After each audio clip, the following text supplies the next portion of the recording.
I got asked who out of Richard Roundtree or Ron O'Neal had probably a harder time getting out of the role that blew him up. Because Roundtree portrayed Shaft and O'Neal portrayed Superfly.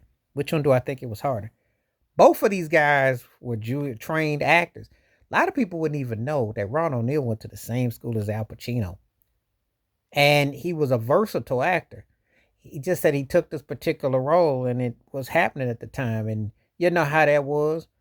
But the situation was is that you get pigeonholed and you never get out of it. And a lot of his roles were kind of asked to kind of center around being cool and chic and happening. And the sad part is that's all they thought of you as a black actor, because pretty much, pimp pusher, player, that's the kind of roles that they always push. And it became his, the only thing that, he was allowed to pretty much, or a certain type of roles. So what are you going to do with that, And then you kind of end up becoming a walking stereotype.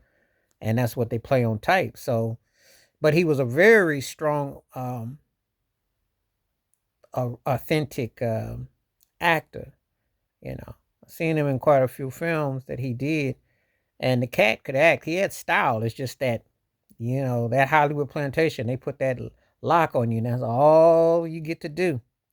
It's like that's all that you'll claim. And the same thing happened with Richard Roundtree, because after Shaft, they had him doing 15 versions of Shaft. Now I did see him in Roots, and he tried other roles, but see, this is the situation. If you play a particular role and it becomes iconic, it's like a stamp on you, So, um, good question. Out of Richard Roundtree and Ron O'Neal, which actor who had it worse with the stereotype? Mm, I'm gonna say Ron O'Neal, because Roundtree got to do some western.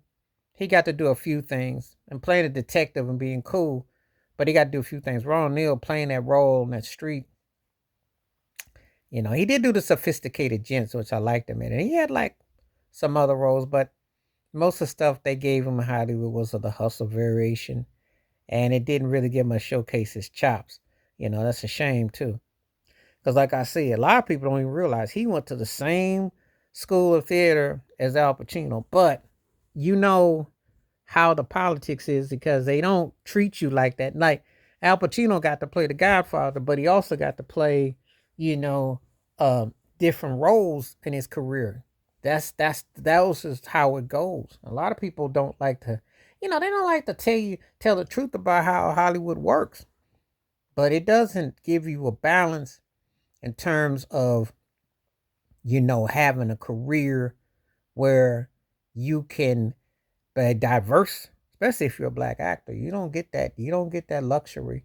They put you in a box. So, that's an interesting, and I got asked who I think got boxed in worse. I think Ron O'Neal got more boxed in playing that fly role. Superfly never died in the streets. That dream, that vibe, that Cadillac, the hair, the styling, the drip, it never went away. But in Hollywood, that's all that they were. That's as good as they would say that you were. Ironically, he hit with Superfly the same year that The Godfather hit for Al Pacino. So but it went in two different directions. And of course, all things being equal and fair. So I think Roundtree had a little bit more variety going for him, but it was tough. He got pigeonholed too. But let me know what you think. Out of Richard Roundtree, Ron O'Neal, who got uh, pigeonholed the most for playing roles bested back in the day? Please let me know. Please hit like, subscribe, welcome thoughts, comments, and I do respond. Thank you. Wash your hands. Keep your mind clear. Watch out for another. Share the video if you like. Hit that membership. Stay safe, stay blessed, stay woke, stay free, stay true. I'm out. Peace.